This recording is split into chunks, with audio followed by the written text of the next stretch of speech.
Pa, s obzirom da je prva utakmica, samo što smo prošli ovaj pripremni period, dobro je, bit će još to mnogo bolje kada se stvari budu došle na svoje mjesto, još neki sitni detalji da se popresuju, još igrači upoznaju, pošto je nova ekipa, ako ste već pratili iz medija, znači igrači se nisu poznavali, zbog toga malo još da dođe sve na svoje mjesto i bit će to odlično, bit će to mnogo. Pa zadovoljan sam, može ovo mnogo bolje i bit će bolje. Najvažnije pobjede i 2 boda, bilo je teško i iskreno. Gubili smo i 4 razlike 15 minuta do kraja, međutim ova ekipa, ono što sam i govorio prve sezone, ima karakter, napravila je, to je zadnjih 17 minuta zaista odlično odigrali, dobili smo 2 razlike. prva utakmica, mislim, nama je otišlo 11 igrača, došlo 13.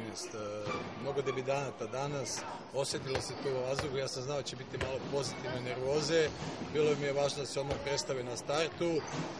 mi smo odlično počeli, ali bilo je malo padova, dobro, sve u svemu